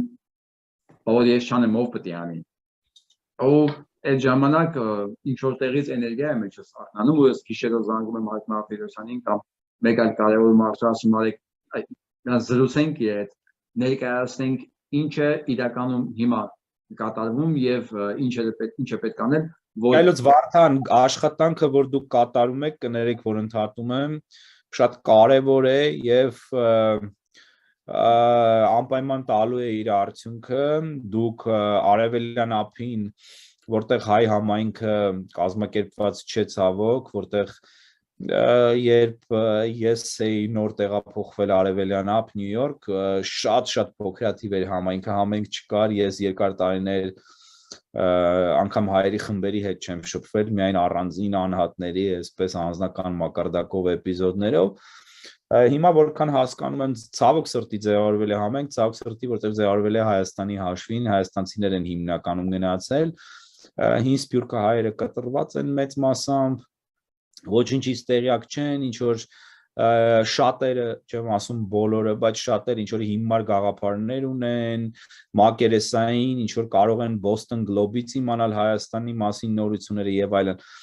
կարևոր չէ։ Այն ինչ դուք անում եք, դուք փորձում եք արտնասնել եւ համախմբել New York, New Jersey կամ Tri-State area-ի հայերին, որը շատ կարևոր բան է այն առումով, որ վերջապես եթե սփյուռքը ոտքի է կանգնում որպես ընդհանրություն, մենք Լոս Անջելեսում էլի կազմակերպված համայնք չունենք, բայց խիտ բնակվող, կոմպակտ բնակվող համայնք ունենք եւ BBR-ի այնտեղի վարչությունը ահռելի գործ է կատարում եւ նվիրյալներ են, էլի բացառիկ նվիրյալներ են։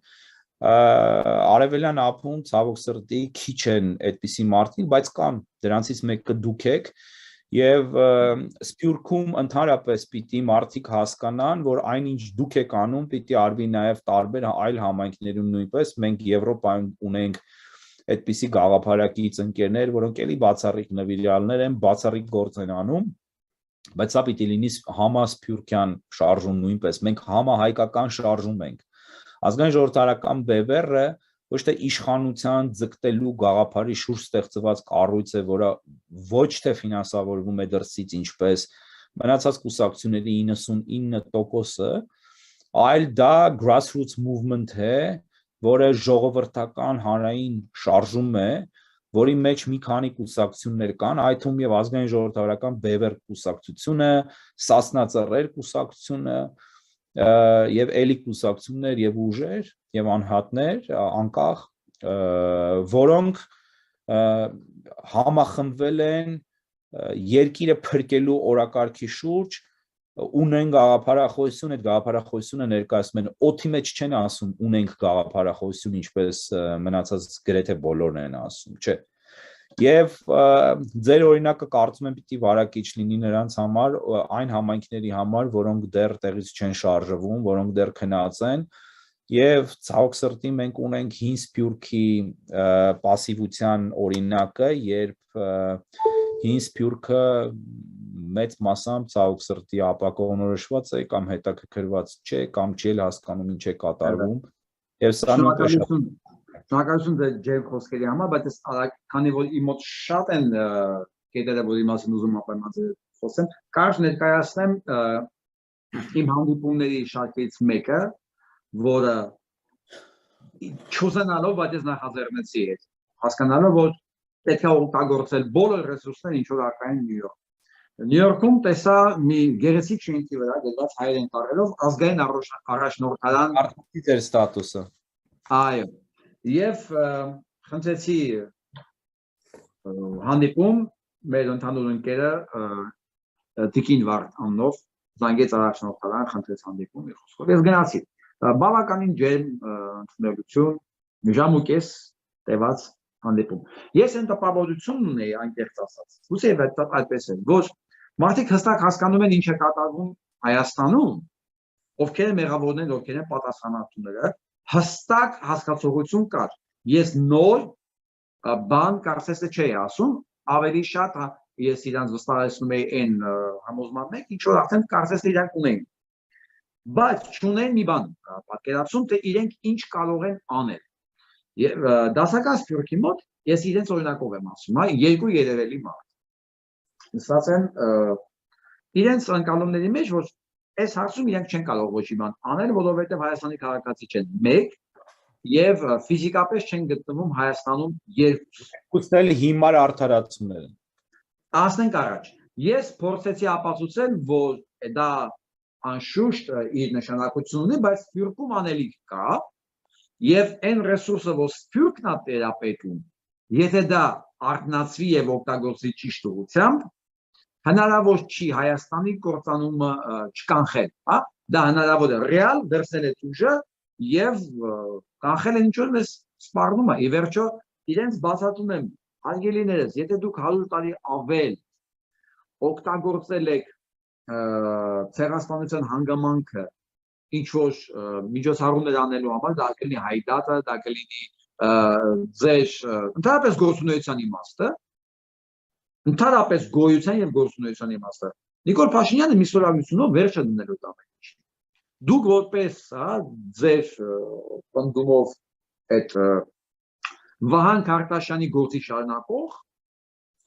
Չէ, ինչ եք ասում, Վահան Քարտաշյանի գործի շարունակող այսօր Սփյուռքում չկա ցավոք սեր։ Լավ, ես գոնե իրանք դրա այդ լոզունգի տակ փողեր են հավաքում Սփյուռքից, միլիոններ, հա։ Ես չեմ ասում ինչի վրա են ծախսում։ Միջայլոց, եթե տեղեկեք Վահան Քարտաշյանի գերեզմանը, գիտեմ, ես եղել եմ այնտեղ։ Մենք ենք գտել եւ եթե տեսել եք դա արժանի չէ այդպիսի ազգային խոշոր հերոսին, այդպիսի գերեզման չի եւ անգամ անունը սխալ էր Քույնզի գերեզմանոցում է գիտեք հայկական հատվածում եւ երբ ես գտնում էի ադմինիստրացիայի հետ գերեզմանատան գնացի խոսեցի եւ չէի կարողam գտնել անունը անգամ որովհետեւ սխալ սպելինգով անգամ անունը այս եւ այդտեղ տասնամյակներ թաղումից ի վեր թերևս ոչ ոք չէր այցելել քարնել միայն հայերենով է եւ հիմա Վահան Քարտաշյանի անունը շահագործում են ինչ ասեմ ներողություն պարոն Մարտիրոսյան ես եմ դա ասել միգուցե իրանք չգիտեին էլ ում գործ են շարունակում կամ ինչ է նշանակում Վահան Քարտաշյանի գործ շարունակելը դա չեմ վիճակում այսինքն հայդատը բացատրում եմ հայդատի հիմնադրի գործը մի մարդու որ լինելով իրավաբան իր ամբողջ կարողությունը ծախսեց այդ ներդրեց այդ գործի մեջ եւ աղքատության մեջ մահացավ դուք այսօր աղքատության եւ հիվանդության մեջ մահացավ եւ երիտասարդ դուք այսօր գաղափար օգտագործելով Իմիջայլոց սա էլ պիտի ասեմ հանուն ճշմարտության Քարտաշյան երևույթը հայ ժողովրդի համար վերաբացահայտել է Արա Պապյանը եւ իրեն լսելով է որ ես գնացի եւ գերեզմանոցում գտա իր թաղամը Մենք նույնպես հիմա բացատրում եմ որ այդ մի ստորագրությունով վերջ է տրվելու այդ ամեն ինչի հա ուղղակի վերջ դուք նշանակում դուք ոչինչ չեք կորցրել իսկ մենք ոչինչ չենք կորցրել Արևմտյան Հայաստան այդ ցեղասպանությունը իրականում չի եղել որովհետև դա մերը չէ հետեւաբար մեզ չեն կարող ընդերից վտարել նշանակում է որ մենք չենք հայրենազրկվել այս ամբողջը սուտ է եղել ու այս ամբողջ 30 տարվա գանք արդեն ժամանակից պատմությանը որ 30 տարի առաջ հայերը զավթել են ադրբեջանական տերիտորիա, եւ բոլոր նրանք, ովքեր թաղված են Եղաբլուրում, դրանք ռազմական հանցագործներ են, եւ ոչ միայն Եղաբլուրում։ Դավաճանների գործունեությունը միտված է այդ բոլոր թեզերը, պատկերացրեք, որոնք իհարկե բոլորս գիտենք, որ ճիշտ հակառակն է եւ որ այդ թեզերը, որ դուք հիմա թվեցիք, իհարկե դրանք հանցագործ կեղծ սուտ թեզեր են, այո։ Տեսեք, ես այս ամեն ինչը իմ կարծիքով համոզիչ փաստարկելով գալիս եմ ասում, լավ, դուք մի բան, եթե նույնիսկ չգիտեք ինչ անել, բայց դուք գոնե ուզում եք մի բան անել, արեք սկսենք դրանից, ուզում եք թե չէ, հետո մտածենք, եթե ուզում եք, ինչպես, որտեղ ես այդ մեթոդները գիտեմ, գոնե մի մասը, հա, կարող ենք քննարկել, եթե ցանկություն կա, արեք դուք մի հատ որոշեք, ուզում եք թե ոչ, մենք շատ բարեկամաբար բաժանվեցինք, ես զանգ էի սպասում, երկու օր հետո զանգ ստացա, որ պատասխանը մոտապես համառոտ ասեմ, իրանք ուրախ են, որ մենք անհանգիստ ենք, որ մենք ինչ-որ բան ենք ուզում անենք։ Հիմա ես ձեզ հարց եմ ուզում տալ, եւ իմ հարցին արդյոք դուք պատասխանում եք, բաբշե մենք անելիք ունենք իրար թե չէ, պատասխանը ոչ, որ իրենց քաղաքական թիմը իրենց անելիքն ունի առանց։ Ես հիմա հարց եմ տալիս ձեզ, որպես Սփյուռքում երկար ապրած մարդ։ Այսուհետ այդ կառույցները ճռճռան անուններով, հա, բառը կներեք, բառի օգտագործանով, համահայկական, համազգային, չգիտեմ, հայ ընդհանուր, Վաշինգտոնի լոբիստական կառույցները, հայկական։ Ես հարց եմ տալի, ինչով են հիմնավորելու իրենց գոյությունն ու գործունեությունը։ Եկեղեցին։ Հələ դան չի ուզում ասնել։ Եկեղեցուց սկսած, որ ուզում եք իմանալ։ Եկեղեցին ոչ թե որպես ինստիտուտ, որտեղ եկեղեցին որպես ինստիտուտ մեծագույն արժեք է, մեր ազգային եկեղեցին, հայ առաքելական եկեղեցու մասն է խոսքը, այլ եկեղեցին որպես զավթված կառույց, որտեղ եկեղեցին նույնպես զավթված է մորթապաշտ, նյութապաշտ, անհայրենիք ղեկավարության կողմից, մասնավորապես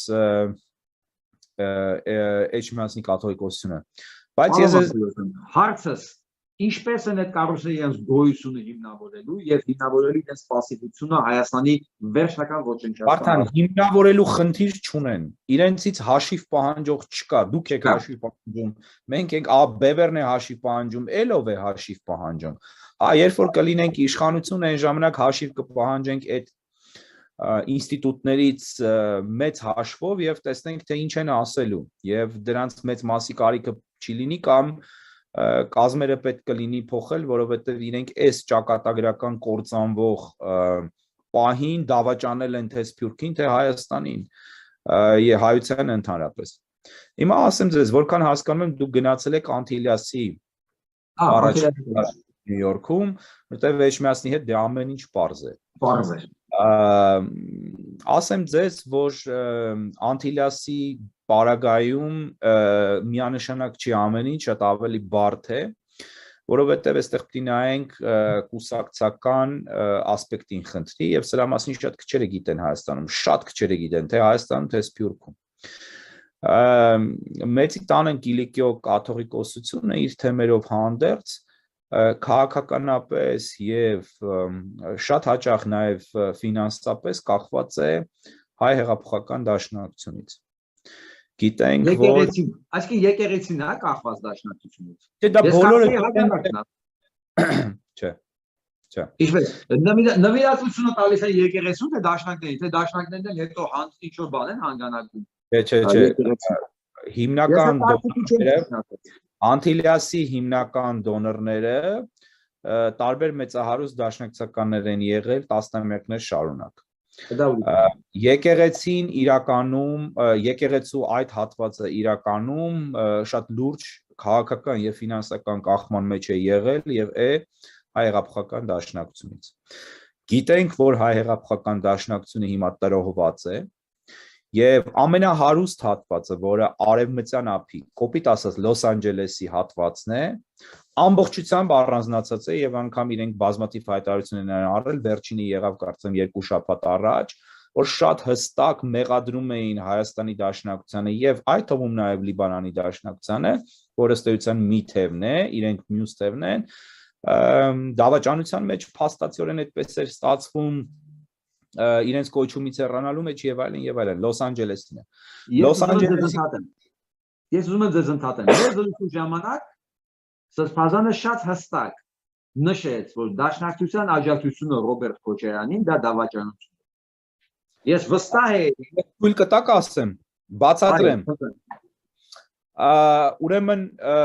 տեսեք, շատ էլի եմ ասում, մի փոքր պիտի ժամանակ տակ, որ այս նուրբ խնդիրը, քանի որ դուք բարձրացրեցիք եւ ես շատ անկեղծ եմ ուզում խոսել, փորձենք լուսաբանել նրանց համար, ովքեր չգիտեն, սա շատ լուրջ հարց է,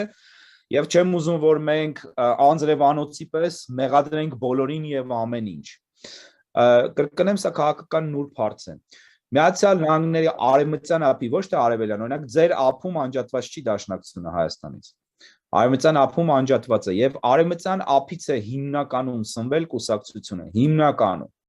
Ամենախոշոր փողերը, ամենակարևոր դեմքերը այնտեղ են եղել եւ այնտեղ են։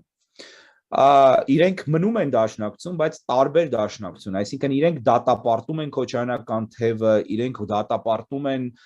այն ամեն ինչ որ անում է այսօր բյուրոն։ Հիմա այնուամենայնիվ Լիբանանի Դաշնակցությունը եւ նաեւ Իրանի Դաշնակցությունը գտնվում է ըստ էության Հրանտ Մարգարյանի թևի ազդեցության տակ։ Եվ Լիբանանի ազդեցությունը Մեծիտան Կիլիկիո կաթողիկոսության վրա քաղաքական եւ ֆինանսական օբյեկտիվ պատճառներից ելնել, որովհետեւ կաթողիկոսությունը գտնվում է Անտիլիասում, Բեյրութում ըստ էության Բեյրութի արվարձան է, բայց Բեյրութ է մեծ հաշվով եւ չես կարող Լիբանանում գոյություն ունենալ եւ Լիբանանի ըստ էության հայկական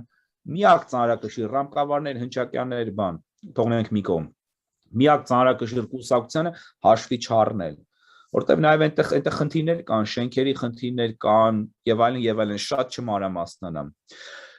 Դա չի նշանակում, որ օրինակ Արամ կաթողիկոսը, Արամ առաջինը չի դիմադրել կամ չի դիմադրում Դաշնակցության որոշակի ճնշումներին կամ որոշակի միջամտություններին։ Դա չի նշանակում, որ Արամ կաթողիկոսը համաձայն է, ես չգիտեմ, ես իր հետ վերջին շրջանում չեմ խոսել եւ տեղյակ չեմ, ինքը ինչպես է մտածում, բայց ես հստակ պատկերացնում եմ մեխանիզմը։ Եվ որքան տեղյակ եմ եւ իրեն անձամբ ճանաչելով կաթողիկոսին, գիտեմ, որ ինքը ինքնուրույն բավական բաներ արել է, բայց չի կարող զերծ մնալ կուսակցության ազդեցությունից եւ չի կարող ընդհանրապես անտեսել կուսակցությունը։ Կուսակցությունը ունի հսկական ազդեցություն, նաեւ նկատի ունեցեք թեմակալ առաջնորդների ընտրությունը ըստ էության անցկացնում են Դաշնակցության ներկայացուցիչները, որտեվ թեմերի խորհուրդները կամ հոգաբարձությունների խորհուրդները կամ տարբեր տեղերում տարբեր կերպ կարող է կոչվել, Անտիլիասի պարագայում հիմնականում բաղկացած են դաշնակցականներից, որոնք իրենք են ընտրում, այսինքն իրենք ուղղակի ազդեցություն ունեն Անտիլիասի կադրերի վրա։ Հիմա այնուամենայնիվ, քանի որ Անտիլիասը այնուամենայնիվ էջմիածին չէ բովանդակային առումով, ես կրոնականը նկատի չունեմ, քաղաքական բովանդակային առումով, ամենևին բացառված չի, որ առաջնորդները օրինակ է տեղի առաջնորդը ասի, որ ինքը դեմ է Դաշնակցության գծին քաղաքականության առումով Հայաստանում վարվող։ Բայց նորից ասեմ, նկատի ունեցեք, քանի որ արևմտյան ափը հեռացել է, իսկ Լիբանանի թևը ֆինանսապես շատ ծանր վիճակում է գտնում, բայց այնուամենայնիվ մնացել է միայն այդ թևը։ Եվ սա էլ ասեմ ավարտեմ, եւ Հայաստանի Դաշնակցությունը ըստ էության ֆինանսապես սնման աղբյուր չունի այլևս, որտեղ Լիբանանի ուժը թերևս ֆինանսական ուժը թերևս բավարարում է Անտիլիասին ֆինանսավորելու վրա կամ ինչ որ բաներ անելու վրա հենց Լիբանանի ներսում, որտեղ վիճակը շատ ծանր է, Հայաստանում Դաշնակցությունը տրամաբանորեն պետք է որ սնվի Ռոբերտ Քոչարյանից, պետք է որ։ Եվ չեմ կարծում, թե դա բոլոր անտիլիասական եպիսկոպոսներին եւ արքեպիսկոպոսներին է դուր գալիս։ առնվազն մի քանի հոգու ինքս անձամբ գիտեմ, որոնց դա ընդհանրապես դուր չի գալիս, որոնք ուղղակի զզվում են այդ իրավիճակից եւ եթե ոչինչ չի արվում դրա հերվից եմ գալիս Վարդան, հերվից եմ գալիս։ Հիմա արդեն մոտեցա ձեր դեպքին։ Բայց մյուս կողմից նկատի ունեցեք, որ այնպես չի, որ եկեղեցին մի առանձին կառույց է։ Ովքեր են անտիլիասական առաջնորդները հիմնականում, չեմ ասում բոլորը։ Դա հին սփյուռքն է, որը սովոր է ոչ միշտ եւ ոչ բոլորը, բայց շատ-շատերը սովոր են չեզոք մնալ Հայաստանի հարցերից, ով Հայաստանում իշխանություն է կամ ինչ կատարվում է, ասել, որ իրենք կողք են կանգնում, եւ ուղղակի նախընտրում են, ինչպես նաեւ շատ-շատերը Հայաստանում ոչ աշխարհիկ մարդիկ, ոչ հոգեորական։ Մենք ինչքան մտավորականներ ճակերտների մեջ մտավորականներ ունենք կամ հայտնի մարդիկ ունենք, օրինակ ուր է Արտավազդ Փելեշյանը։ Հիմա ես գիտեմ Փելեշյանի մանյակները կսկսեն հարձակվել ին վրա կամ կսկսեն ավելի ատել, բայց ես թքած ունեմ, ես հարց եմ տալիս, ուր է այդ մարդուն մի արդարացրեք։ Մի ասեք թե ինքը կապ չունի։ Հիմա եթե Փելեշյանը, որ Հայաստանի մեջ է, այդ այն մարդն է, որ շնորհակալություն էր հայտնում Սերժ Սարգսյանին, ասում է շնորհակալություն, որ դուք կաք։ Հա, Տիգրան Խզմալյան, եթե պիտի սրանից գրգռվեք էլի, ձեր գրգռումները մեզ չեն անհանգստացնում։ Իմիջայլոց, այդպիսի առաջնորդներ կարող են լինել եւ դրսում հատկապես Անտիլիասի թեմում հին սփյուռք է։ Մոտեցումները տարբեր են, Հայաստանի հանդեպ վերաբերմունքը տարբեր է։ Հին սփյուռքից կան մարդիկ, որոնք մեր հետ են, այսինքն ոչ միայն շատ սիրտները ցավում է եւ հասկանում են ինչ է կատարվում իրավիճակի առումով, այլև ուղղակիորեն մեզ հետ են։ Բայց այդ մարդիկ կանոն չեն, այդ մարդիկ ավելի շուտ բացառություն են, այնպես որ ավարտեմ, այնպես որ հույսեր կապել, որ օրինակ Անտիլիասի Նյու Յորքի առաջնորդարանը պիտի ասենք հələ մի հատ Էջմիածնի թեմից մի բան պահանջենք, հետո նոր մտածենք այն մարդկանց մասին, որոնք լրիվ այլ մթնոլորտում են ապրում, այլ աշխարհում, այո, եթե պետության ղեկավարը լինի կամ վարչապետը լինի, գնա իրենք կնկարվեն հետը մեծ սիրով, մեդալներ կստանան, բան, այդ է վիճակը, մեր ժողովրդի հատվածների, առանձին հատվածների վիճակը դա է։ Սա է մի տարբերությամբ, որ ոչ Արտավազդ Փելեշյանը, ոչ էլ Էջմիածական եկեղեցին ցեղասպանություն, հայդատ, վերականգնենք արդարություն, հողեր եւ այլն, այս ամեն ինչը շահարկելով չի հիմնավորում իր գոյությունը եւ իր դրամահավաքությունը, դրամահավաքությունը, ստեղ կա հստակ տարբերություն, պարոն Մարտիրոսյան, ստատուսը բոլորը նույն են, բայց այս կառույցները օգտագործում են այս հանգամանքները իրենց կառույցները պահելու համար։ Արտավազդ Փելեշյանը դրա կարիքը չունի, դա չի կանալ ցանկացած այսօր Նիկոլ Փաշինյանը շնորհակալություն հայտնի, մի Ստալինյան պրեմիա ստանա եւս մի քանի 100 տարի ապրելու համար։ Էական չի, ոչ էլ Էջմիածնին է պետք է ցեղասպանության ճանաչումը սուր ճոճել, այդ փողեր հավաքել համար։ Ինքը մոմ ծախելով իր բիզնեսներով, չգիտեմ, իր արտերով, բաներով, հեկերով լավ ապրում է։ Ինքը դա խնդիրը չունի։ Խոսքը սրա մասին է կառույցների, որ այս հանգամանքն են օգտագործում, որ այս ստորագրությունով ինչի կա դառնալու։ Ես սա է իմ հարցը դրա։ Այդ հանգամանքը օգտագործում է դաշնակցությունը, հիմա դաշնակցությունը ինչ է անում, կանգնած է Ռոբերտ Քոչարյանի կողքին, ինչ է անում, դիմում է ամսի 9-ին 10-ին հարավակ անցկացնելու համար, մինչդեռ մենք պայքարում ենք մինչև դա, մենք փորձում ենք մինչև դա ժողովրդին ոտքի անել։ Հիմա ինչ կուսակցություն է, ինչ դա կազմակերպություն է, ինչ կուսակցության քաղաքական ազդեցության տակ կամովի կամ հակառակ իրենց կամքի գտնվող թեմերը առանձին։ Այսինքն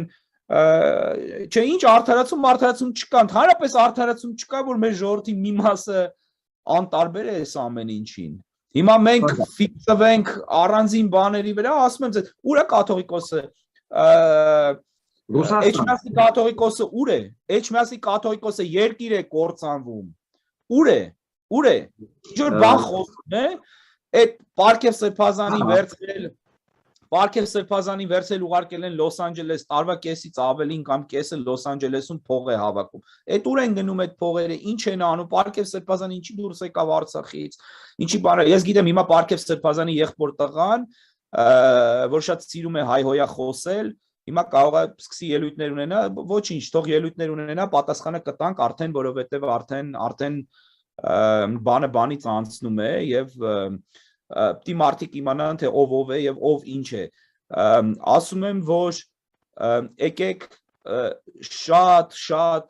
առանձին դեպքերի վրա այլևս չկենտրոնանանք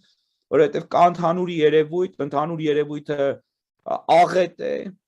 մենք ժողովրդով գտնում ենք աղետի մեջ մենք ոչնչանում ենք ոչնչացման եզրին ենք եւ դա տեղի է ունենում մեր առանձին հատվածների կամ մեր առանձին խմբերի մեղքի պատճառով ասում եմ ուրիշ հարց որ կան դավաճաններ կամ կա 1 կամ 2 կամ 3 գլխավոր դավաճան դա ուրիշ հարց այն խմբերը այն հատվածները հասարակության որոնք կարող էին կասեցնել եւ չեն կասեցնում սա այստեղ է ողբերգությունը եւ այո դրանց մեջ կարող են մտնել առանձին թեմեր առանձին անձինք մտավորականներ որոնց անունները տվեցինք Եվ այլն, բայց երևույթը ընդհանուր է։ Ինչ է անում Բևերը պայքարում է ընդհանուր երևույթի դեմ։ Հիմա մենք անուններ ենք հնչեցնում, բայց մենք առանձին անձանց, առանձին կազմակերպությունների դեմ չենք պայքարում։ Մենք պայքարում ենք հանուն Հայաստանի փրկության։ Եվ եթե այդ վերոնշյալները ինչ որ հեքիաթային հրաշքով խելքի կգան եւ կմիանան մեզ, կամ դուրս կգան փողոց, ոչ Քոչարյանի հովանու ներքո բնականաբար եւ ոչ Սերժ Սարգսյանի հովանու ներքո բնականաբար եւ վստահաբար Նիկոլի հովանու ներքո չեն կարող դուրս գալ որտեվ պայքարը ուղղված է հենց իրենց դեմ էս պահին բայց նաեւ նախկինների որոնք նախկին չկա նախկիններն ու ներկաները նույնն են այսինքն սա է հիմնական խնդիրը սրա վրա պիտի կենտրոնանանք ասեմ ձեզ Վարդան որ դուք եթե դեռ չեք ունեցել այլ հիասթափություններ նույնպես էլի շատ եք ունենալու ես վստահ եմ դուք շատ հայերի եք դիմել Նյու Յորքում եւ նրանք մերժել են չեն եկել այո մերժում են մենք ունենք ընդհանուր ընկերներ որոնց շատ սիրել ենք սիրում ենք կամ լավ ենք վերաբերվել լավ ենք ես չեմ սիրում որոնք ես պայքարում չկան այլևս Չէ, ես անկեղծ ասում եմ, վաղուց իմ համար այդ գիծը քաշել եմ, այն մարդիկ ովքեր չեն ապրում Հայաստանով, Հայաստանի խնդիրները ինձ համար խնդիր չեն, ես դադարել եմ վաղուց իրենց հետ շփվելը ոչ թե նեղացել եմ կամ բան, չէ, ուղղակի ժամանակը անիմաստ չեմ մխսում, հա, կոպիտ ասած։ Ես չեմ կարող, ընդհանուր բան չեմ տեսնում։ Հիմա ուզում եմ հաջորդ բանի մասին խոսել։ Տեսեք, մենք երեկվա մեր ակցիայից հետո շատ արագ այսօր Մենք փակ խումբ ունենք Նյու Յորքցիներով, Նյու Ջերսի Tri-State ոնց Ես այդ փակ խմբի մեջ չեմ, Վարդան ինձ չեք համարում, այլևս Նյու Յորքցի։ Լավ, ձեզ հետ խաղացնենք, հիմա շատ արագ որոշեցինք, որ հաջորդ հանդիպում մենք անում ենք ամսի 7-ին մյուս կիրակի, հա, պահանջատիրության եւ այս հանցավոր 1 տարի առաջվա այդ հանցավոր պայմանագիրը մերժելու կոչով։ Հիմա ես օգտվելով այս առիթից ուզում եմ բոլորին կոչ անել։ Տեսեք, մեր Նյու Յորքյան հավաքները տվել են իրենց ազդեցությունը, հա, ոչ ակտիվացել է ոչ միայն Լոս Անջելեսը, հա, Բոստոնը մեկ ունեն, արդեն Կանադայում ունենք մասնակիցներ, արդեն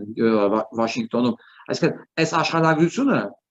աշխարհագրությունը շատ արագ տարածվում է։ Մարդիկ հասկանում են, որ իրենց կազմակերպիչ պետք չի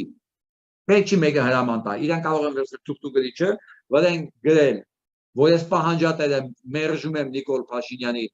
կապիտուլյացիոն փաստաթուղթը ու կանգնել փողոցում։ Ինչքան համախոհ ունեն 5, 10, 50 էական չի։ Մենք ամսի 7-ին պատրաստում ենք համահայկական, պահանջատիրական ակցիա, մերժում ենք փաստաթուղթը, մենք ենք տերը մեր երկրի։ Մոտավորապես այս կոնցեպցիայով։ Այս առիթը օգտագործելով ես ուզում եմ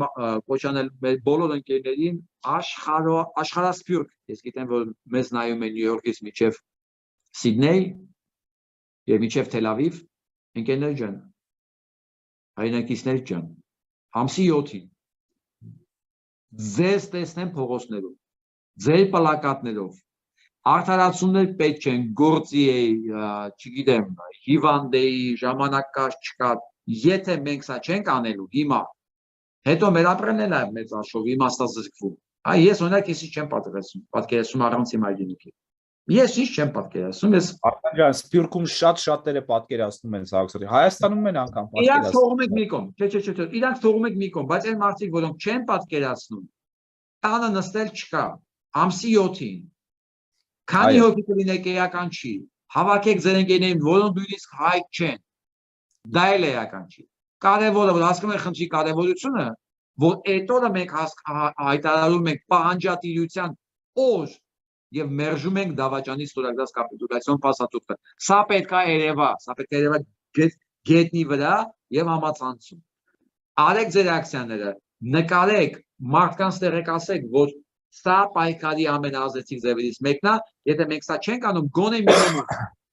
գոնե մինիմում մենք չենք ասում գնացեք Հայաստան ամեն ինչ թողեք մասնակցեք ԱԺԲ երթերին կամ միտինգներին չէ դուք ձեր տեղում կարող եք անել որտեղ մեր այս արածը արդեն էֆեկտը տալիս է ես ուզում եմ այդ աշխարհայությունը շատ ավելի շատ մեծանա ու հստակ մենք ձևավորենք մեր համազգային պահանջը մյուս Կիրակի հոկտեմբերի 7-ին ժամանտրեք դուք ձեր տեղերում մենք Նյու Յորքում դեռ այդ մասին խոսենք ժողովը կանենք ես չեմ ուզում բոլորի համար որոշել տեղներ կորոշենք ժամներ կորոշենք բայց ամեն մեկը իր տեղում իր գյուղում իր քաղաքում Հայաստանի մեջ Հայաստանի դուրս էական չի որտեղ արեք ձեր ակցիաները գրեք որ դուք պահանջատեր եք ու մերժում եք այդ կապիտուլյացիոն փաստաթուղթը նկարեք եւ տեղադրեք ձեր անձնական կամ չգիտեմ համայնքի պրոֆիլներում սա իմ կոչն է սա իմ պահանջն է սա խնդրանք չի սա իմ կոչն է սա իմ պահանջն է բոլոր նրանց ովքեր իրենց համարում են հայ ովքեր համարում են որ իրենք անելիք ունեն եւ պարտականություններ ունեն երկրի նկատմամբ Հայաստանում նոյեմբերի 9-ին ժամը 6-ին Ազատության հրապարակում հավաքվում ենք մեծ հանրահավաքի Լոս Անջելեսում նույնպես նոյեմբերի 9-ին կա հանրահավաք Լոս Անջելեսի ամսաթվով եւ ժամով խնդրում եմ բոլորին այդ հանրահավաքին նույնպես մասնակցել մենք պետք է պարբերաբար մասնակցենք հանրահավաքների որպեսզի փորձենք կանխել դավաճանական ստորագրությունները որոնք բացառիկ դավաճանություն են մարդկության պատմության մեջ ոչ միայն հայ ազգի պիտի փորձենք կանխել եւ եթե չհավաքվի քրիտիկական զանգված եւ հնարավոր չլինի կանխել ապա պիտի փորձենք դրանք չեղարկելու համար միևնույն է նույն օրակարգը այս ռեժիմը հեռացնել որտեղ հեռացման օրակարգ մենք հետապնդում ենք վաղուց ես քանի որ ասեմ ինչով պայմանավորված օրի ընտրությունը որտեղ Կիրակի է մարդկանց մասնակցության քանակի ապահովումը ավելի ռեալ է եւ այստեղ բան չկա էլի էքսկյուզ չկա արդարացում չկա որ ես աշխատանքի էի ասենք չգիտեմ զբաղված էի հնարավոր չեղավ Կիրակի օրով առնվազն դու կարող ես 9-ին անել բայց առավել մեծ մասնակցություն ապահովելու համար ի վերջո հասկանալու մենք ուզում ենք երկիր ունենալ թե չէ թե քանել էական չի մեր համար Վարդան ամսաթվերը իրար չեն խանգարում Լոս Անջելես եւ Երևան ամսի 9-ին է Սփյուռքի մնացած ասենք որ հստակ լինի մարդիկ չխառնվեն իրար չասեն տարբեր բաներ են ասում Երևան եւ Լոս Անջելես տեղական ամսաթվերով եւ ժամերով ամսի 9-ին է նոյեմբերի 9-ին Բևերը անցկացնում է ձեր կոչով դուք կոչ եք անում առանձին համայնքներում անել ակցիաներ եւ այդ ակցիաները առաջարկում եք ամսի 7-ին Այո ես չեմ ասում մենակ ամսի 9-ին ես Լոս Անջելեսի մեր հայաբնակ ընկերներ նույնպես առաջարկում եք պոստերը նկարել տեղադրել բայց մեծ հանրահավաքը տեղի է ունենալու ամսի 9-ին ուզում եմ հստակ ասել որպեսզի հասկանալի լինի որ հարկասություն չկա Okay, հարկասություն չկա, կարա լոսում դե մեծ հայկական համայնք կա, կարա երկու անգամ լինի, երկու տեղով թողնի։ Չէ, Բևերը անում է ամսի 9-ին Վարդան։ Շատ լավ։ Ձեր պոստերները նկարելու ակցիան, եթե ուզում եք ամսի 7-ին անեն, ապա թող անեն ամսի 7-ին, բայց Բևերը անում է հանրահավաք ամսի 9-ին եւ ամսի 7-ին հանրահավաք չկա։ Ամսի 9-ին, որպեսզի մարդիկ չեն կարող ամեն օր գնալ խնդիրներ կա գիտեք Միացյալ Նահանգներում կենցաղային ամսի 7-ին ակցիա կարող են անել այն ակցիան որը դուք եք ասում Շատ լավ ես ուզում եմ վերադառնալ մեր նախնական խոսակցությանը տարածաշրջանում իրադրությունը եւ ընդհանրապես Ռուսաստանի արդեն մեկուսացումը կոնկրետ ոչ թե միայն մեկուսացում ուղղակի պարտությունը Պուտինի ռեժիմին։ Տեսեք, Զախարովան ընդամենը 2 օր առաջ կոչ արեց չզինել Ուկրաինային, հաջորդեց դրան Բայդենի աշխատակազմի հայտարարությունը, որ իր գործընկերներին զինել Ուկրաինայի իրենց հնարավորությունների սահմաններում։ Սա ոչքանով է պաշտոնական, ես նայեցի, իսկ թվաց պաշտոնական է, եթե դուք գիտեք դա մասին, ոչքանով է պաշտոնական, ես առիթ չեմ ունեցել կոնկրետ այդ հայտարարությանը հետևելու անդրադառնալու, չեմ կարող ոչ հաստատել, ոչ հերքել այդ վերջին մասով, բայց բնականաբար Զախարովի հայտարարությունը դա բան է, պաշտոնական է։ Այո, ես երկրորդ մասի հաջորդ, այսինքն ավելի ուշ արտահայտված մասի եմ խոսում։ Շատ լավ, շնորհակալություն ձեզ, որ ես ուժամին համաձայնեցիք մեզ զրուցել։ Ես էլ խոսք եմ տալի հաճախ չընկնել դեպրեսիայի մեջ եւ ձեզ եւ մեր ընկերներին հաճախ հնարավորություն տալ մեր ժողովրդին տեղեկացնել այն խնդիրների մասին, որոնք մենք մասամբ այսօր շոշափեցինք։ Եթե դեպրեսիան արտահայտվում է այն ծավալուն աշխատանքով, որը դուք տանում եք, ապա ցանկալի է, որ ավելի շատ ընկնեք դեպրեսիայի մեջ, բայց դեպրեսիան ընդհանրապես լավ բան չի, չարժի ընկնել եւ չեմ կարծում, թե դուք դեպրեսիվ եք, որտեվ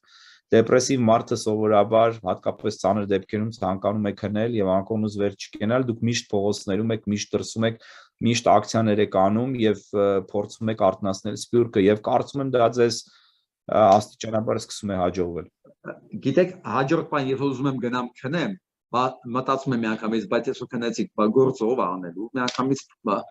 ուղղությունը փոխվում է դեպի փողոց։ Նենց որ ընկճվելը նորմալ է, մարդու համար է։ Ստեղ հարցն է, դու ոնց ես հաղթահարում դա։ Ստեղ հաղթահարման խնդիրի մեջ է, ես հաղթահարում եմ մասամբ այդ ձևով։ Շնորհակալություն ձեզ, ձեզ էլ բարի գիշեր։ Հաջողություն։